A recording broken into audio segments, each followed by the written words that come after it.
This is CAF TV. Welcome, everyone. I'm Alex Bashevansky, bringing you all the action from the Canadian Academy of Football. On the agenda today, I'm going to have a feature story on Epic FC's leading scorer, Michael Washington, who's helped lead the under-14 powerhouse squad to the Ontario Cup final this coming weekend. Also, CAF director Phil Iannati will join me here in the studio to talk about a huge event that just took place this past weekend and another big one coming up in early October. That's coming up later. But first, let's get to the Sport Check match day highlights. And with the Super Group off last weekend, we turn our attention to the under-16 group. ADP hosting Chantilly Forever. Now, Chantilly has absolutely rolled through the division this year, the only blemish on their record being a couple of ties. However, ADP have been no slouches themselves, so the stage was set for a massive encounter from Streetsville's Memorial Park. Game highlights now brought to you by Sport Check. What are you sweating for? It was 31 degrees at game time, and that didn't include the humidity. These teams had to battle each other as well as the heat. This guy terrorized ADP all afternoon. Israel Perrin blows past two defenders, but the shot slides just wide of the far post. Then it's ADP on the offensive, Nick Moore breaking in, but he floats a shot just over top of the bar. Moments later, an ADP miscue leads to trouble. Lex Hancock swing and a miss, but he keeps at it and blocks the second shot to keep things scoreless. And then another scramble in the box. Chantilly finally gets a crack at it here, but they send it to the moon. They wanted that one, but no dice. They keep at them. Some nice moves here. Michael Markach has to be on his toes as it comes in from an awkward angle, and he punches it just over top of the bar. On to the second half of play we go now. Chantilly continue to press. Israel Perrin on the doorstep just can't knock home the centering pass, though, and they're starting to get frustrated. Not a ton of chances for ADP, and Nick Moore tries his luck from well out, but the shot slides harmlessly wide of the post. Finally, 74th minute, Perrin under pressure, doesn't matter. Cool as a cucumber. He slides it past Markach. Chantilly finally breaks the deadlock. They celebrate as they take the 1-0 lead, and that's exactly how it ends up. A low-scoring affair on a hot, sticky day. Goal scorer Israel Perrin spoke afterwards. He felt the heat was one of the reasons his team underperformed on the day. Oh, that's crazy trying to play in this heat. I'm really tired. I play 2 games every week, and it's kind of hard for us. Always playing back-to-back games every week, kind of fatigued. We didn't play our best. We could have played way better. Played really sloppy today, but we still got the win. Okay, to the under-15 girls division we head now. The last time we featured SSE on the show, they went up against a powerful CAP squad who's ruled the division this year, and they got spanked 9-0. Now, no shame in that. CAP's been doing that to teams all season long, but SSE wanted to show better this time around, and they certainly did that against Emory. SSE attacked early and often. Nadia Corrado was a constant threat. Here she lets fly from the top of the 18-yard box, but it's nicely handled by Alejandra Velazquez. Nothing she could do about this one, though. Jasmine Kang tattoos a shot from about the same spot, rattles the cage. It pops right to Corrado. She makes no mistake. SSE up 1-0 after 9 minutes. She took a little knock there, but she was fine. It was well over 30 degrees on the pitch. It took its toll on some of the players who needed a bit of attention. Ultimately, some water and shade did the trick. They were okay. On to the second half of play. Free kick SSE. Jasmine Kang hammers the crossbar for the second time in the game. She just couldn't buy one. Then it's Emory on the attack. Trinity Torres had a strong game, but so did keeper Alexa Figliano, who comes down to cut down the angle nicely. More from the diminutive Dynamo, otherwise known as Nadia Corrado, but once again, she gets denied by Velazquez. And then Corrado beats Velazquez, but gets denied by the goalie's best friend. And Kang, ooh, she'd like to have that one back. She has a little chuckle about it afterwards. Moments later, Corrado charges in and gets dropped inside the box. No question about that one. The official points to the spot, and Kang takes it. She makes it look easy. SSE goes up by a deuce. That's how this one ends up finishing up. Afterwards, SSE players felt the same as the boys who played, and that was that they were battling the elements as much as they were the other team on this day with the wickedly hot, humid conditions. Okay, I think we did good, but we could have done better if we really tried and it wasn't that hot out. And it was really hard because the air was thick and nobody could breathe and everybody got exhausted really easily. And yeah, pretty much, yeah. It was really hot. I mean, we play like this all the time, so I think we should be used to it, but yeah.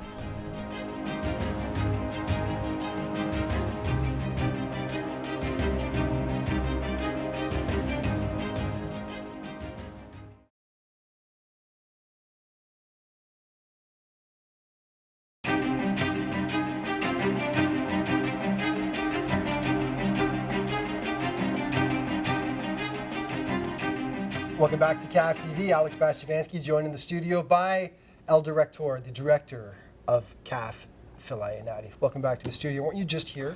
It seems like I'm here every other day. It was a month ago. We went a month this time for having, but it's cool to have him in here today because we're going to talk about a big event that just went down that CAF teams were a part of. Actually, it was the inaugural like a 3v3, 3v3 like a cup is what it was actually called.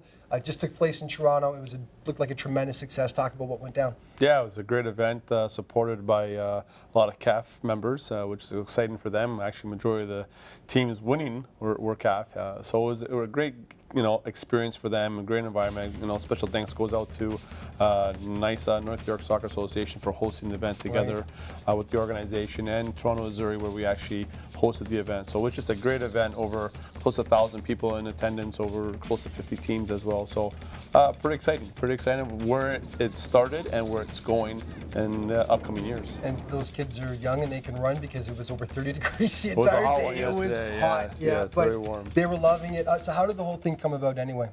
Well, the whole thing came about, I guess a person came to me and discussed an opportunity and about combining a program from Quavers, and they had the rights together with Disney. And from that, we looked at an opportunity, okay, how do we make this happen? Because the winner of the event ends up going down to Disney. Okay. So this is all together in partnership with Quavers Ontario and on top of it with Disney.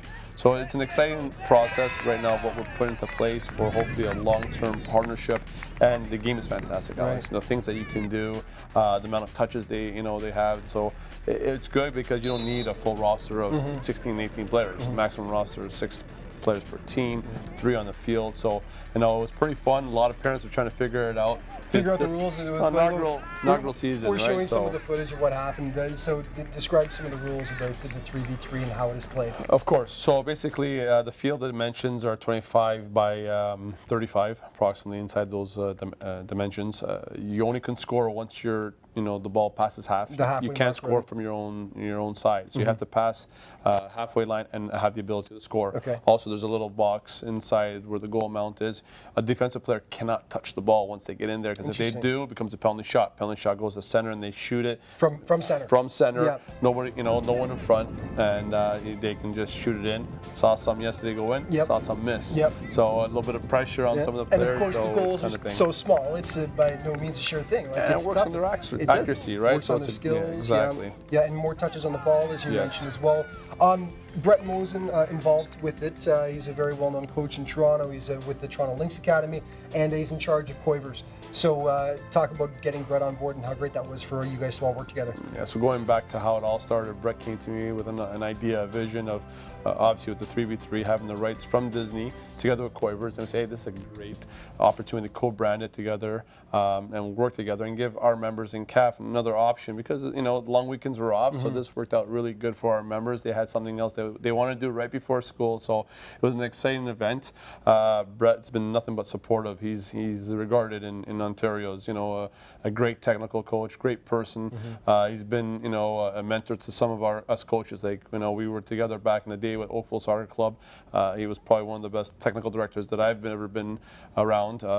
Coaching staff of Joe Matacchioni, Sean Faria, Eddie Berdusco, list goes on. Dino Lopez, players that played professionally, nationally, and he was just the nucleus, right? And great leader, and I'm excited at the fact that we're working together. I think it's going to be massive of where we're going with this, because this will become not only in Ontario, it'll be right across the country, because it is fun now. It's just an awesome game. It is a lot of fun to take, right? And there were so many games going at once as well on the weekend. Disney you've mentioned a couple of times, but of course there's another step to this about what these teams accomplish from the under 13 age group Yes, up, I believe it is. exactly. And they get with Disney, what is it? Well, so with the partnership with Disney, what ends up happening is from 13 and up, whoever won the tournament has the opportunity now to go down at the cost, obviously, on us for the fact that they won. Right.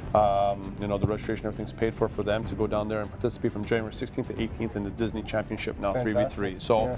all of them are excited going down to Disney in January. The U8s, the U12s can't right now, just for the fact that, I guess, in Ontario, there's the rules of the fact of it's a festival. Right. So there's no standings, no winner. But what we can do is Something to look forward to, though. but no, from U11, U12, we actually we're picking an all-star team to go down there because 11 to 12, they're allowed a memorable tournament. So there's some Fantastic. things that are happening. Everyone just has to get accustomed to all the new rules that's Right. coming through the channels. And, we're just pretty excited at this opportunity and letting people know about this game and what it is involved. And at the end of the day, it's fun. The kids are touching the ball, they're playing soccer. What else can you ask for? Oh, 30 seconds left. Was it just CAF teams yesterday, or were the teams from outside as well playing? We actually had people from Montreal come in, so we had it was a great event. We had people from out of town come in. We had people from outside, just CAF teams as well come in because it's an individual basis registration. So it's exciting because someone just could put a team together and come play as long as they're members of the association and they have proof of that. Then we're good. We bring them in and we just play the game that we love. Awesome. Great event. Looking forward to talking about some more. When we get back, we're going to talk about an exciting tournament coming up this October. More CAF TV coming up in just a moment.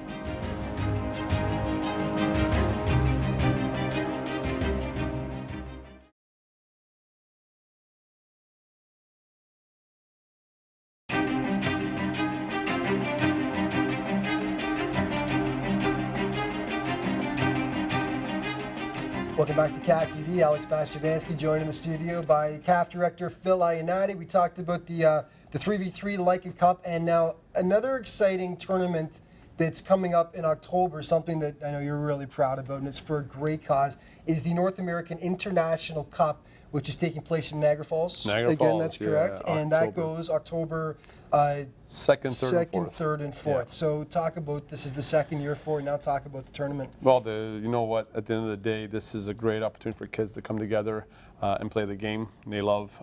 We have CAF members that participated in the last year, this being the second year. And actually this year it's actually sanctioned. Last year it wasn't. Now building the relationship, having the association on board, working together with the Niagara Soccer Association has been a great experience. They're supporting it, and that's important. At the end of the day, we want these kids playing soccer, and what a great time in Niagara Falls. Last year we had close to 40 plus It teams. was beautiful, yeah. It was a great weekend. It's at Killar Park. Great little stadium with all little small fields, and also now joining this year's another complex in Welland. So we're really excited at the opportunity to build relationships with the associations, give the kids an opportunity at the end of the year to have one more tournament, and at the end, the most important thing of this whole thing is the fact that it's for Special Olympics. Special Olympics, yeah. So something that means something very important to myself, and Dave Marno, who's also involved in the whole program. How did the connection with Special Olympics come up then in the first place? Yeah, exactly. Dave Marno is very close, and Dave Marno is I guess involved with Epic Academy, which is part of CAF. They're having a great season, great organization. I'm very proud of them being part of CAF and what they've accomplished, especially with the U14 Absolutely. going into Ontario the Cup final this weekend. Yep. So I'm very excited for them. Wish them all the best for that. But Dave's heart is always in the right place, and last year we raised $3,000 to give to Special Olympics, which is what it's all about. It's teaching our players to know that always to give back, and that's critical. We're so fortunate, so blessed in the country that gives us everything. That opportunities like this, we take advantage of it and give back. And hopefully these young kids see that, and as they get older, they carry on the torch for us, and we leave a legacy back at we all work together in this world, for the game that we love, through the game we love. Yeah, actually. exactly. So. It was a ton of fun last year. It was for a great cause, and the kids were having a blast too. You guys had a barbecue cookout going. Yes. All the kids were having a fantastic time, and some of the soccer was incredible. So last year, are we talking? So this year, more teams than last year? Then is it grown that much? Well, the great thing about it is that, like I said, it's sanctioned. So now that being a sanctioned event through the North Niagara Soccer Association through OSA. Everyone's able to join. So we got teams from all over, and we're trying to bring actually teams from the U.S. because it's a North American International Cup. We're allowed to bring teams from the States in. So we're working on bringing teams from the States, people from outside the provinces. Obviously, Montreal again would love to be part of this. They're already registered to come in. We got teams that from CAF. Same teams who came into the Leica, or is it a different squad? No, same one, but they're coming. They're an academy out of Montreal that we're in partnership with the club over there. So it's great because now all of a sudden get to see different people, different talent, and that's important for them. So we're really excited to see, and it starts in 3 to 4 weeks and get things off the ground, and hopefully can raise more money.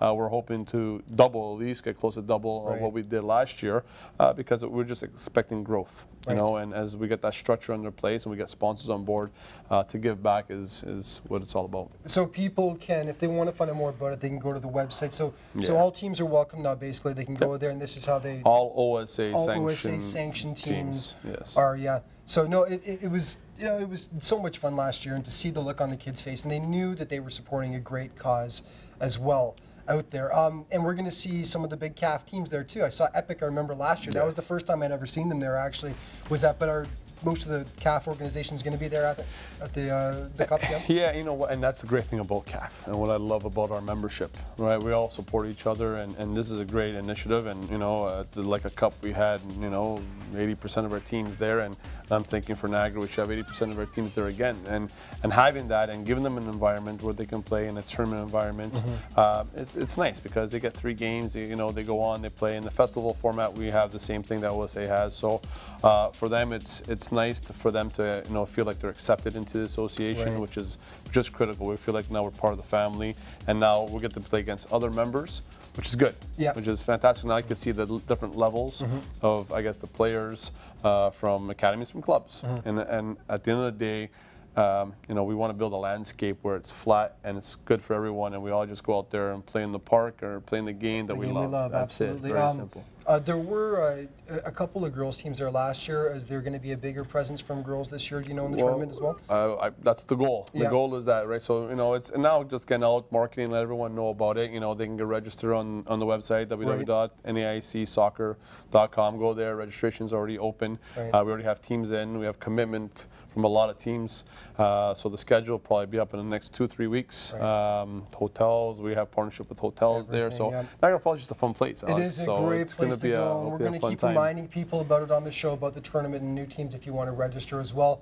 Thanks so much for being here, buddy. Hey, always a pleasure spending time with you. We'll have you on before the end of the year for another little update. More CAF TV coming up in just a moment.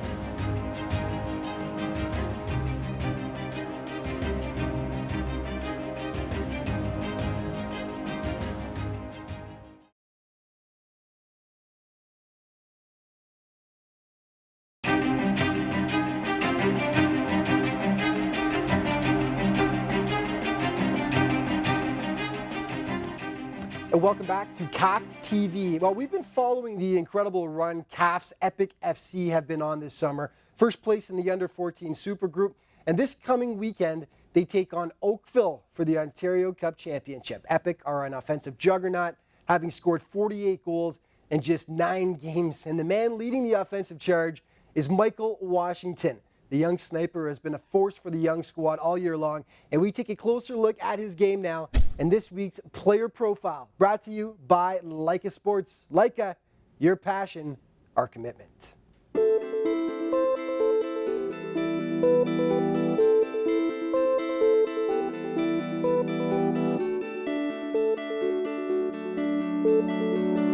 Michael Washington has been the top scorer for Epic FC this season, and considering he's on a team that's notched 48 goals in just 9 CAF games, that's saying something. Washington has been a force this year and has impressed head coach Manny Corona. Michael, I mean, he's just really a top player in terms of, what he brings from an individual standpoint. I mean, you're talking at probably one of the fastest guys in the age group who, is really able to maintain balance and skill at that speed. And, he's just a real threat to defenses at any point. They know that, we know that, and, his ability to still, be able to find the back of the net when sort of everybody on the park knows what to expect from him is a kudos to him and his work rate. As much as soccer is Washington's main focus now, a multi-sport background has greatly contributed to some of the qualities that set him apart. You know, he was a great athlete in track and many other, track-related sports. And, that's really been a catalyst in where he's at in terms of soccer. You know, he pays attention a lot to his pace. You know, I think his nickname is Pace Boss on our team. Yeah, ever since I was young, I've been very fast, so I can just blow by defenders and try to finish the ball as easy as I can. Try to make it as simple as I can too. I just love when we build like a couple passes and it's good and they send me on a through ball and I can just score it. Because I know most of the time I'll score it, but if I miss, it's okay because I'll get back on defense and try to do it again each time. I think, a lot of times when he gets to the net, he creates huge separation with his pace. So it's just really about, him keeping that composure, and just continuing to find, little patterns that find the back of the net for him once he has that one-on-one with those keepers. Washington takes pride in being much more than just a scorer, however. One day, one training session, we had a coach from England, and he asked, "What position do you play?" And people were saying midfield, striker, defending. He said, "No, you play defense and attack." So. Still, some of the goals he's potted this year have left his teammates shaking their heads. His goals, sometimes they're unbelievable. Like a couple weeks ago, he scored a half volley, top corner. Amazing. I've never seen a goal like that for our age group. He's a joker, but he could be quiet at times. But I love having him on the team. He brings some nice heart to the team. I just love him as a teammate. Coach Corona believes Washington possesses technical skills that Canadian players have all too often lacked. As a player that's in Canada, I know as we get up to our men's level, we struggle to score. You always cross your fingers that guys like himself and Andre, Ronaldo, some of the guys in our strike force, Joey in our 2002s, that they can continue to find the back of the net for the sake of Canada. He's always working and training on it. He's definitely a guy that is a real positive guy. A lot of guys gravitate towards him. He's a great teammate, a great guy to coach, and from his student aspect, the sky's the limit. For himself. This is typical template of a guy that can go very, very far. And the Yogurty Super Group standings. The boys had a week off last weekend, so the standings are still the same. Epic in first place, GCS in second with 21 points. Burlington and Dragon Force tied in third, both have 15 points. CAF Academy in fifth with 12, and Jinga in sixth with 6 points. And remember, Epic plays in the Ontario Cup final this Saturday, and we'll have a review of what happened on next week's show. Good luck, boys. Upcoming games, and the schedule resumes this weekend, September 13th. CAF Academy taking on GCS at 2. Epic and Dragon Force at 4 p.m. and CAP will be busy boys that day as they're making up games. They'll play a second game at 6 against Jing Academy. Note the location, Esther Shiner Stadium. And just remember, cafsoccer.com for all the up-to-date news, stats, and standings for all the age groups of the Canadian Academy of Football. And that's all the time we've got for this week. Just remember, though, there's lots of different ways that you can keep up to date with all the age groups of the Canadian Academy of Football. Check out the league website at cafsoccer.com or on Twitter at @CAF_football. And you can follow our Facebook page as well. Thanks so much for tuning in, folks. I'll see you next week for more CAF TV.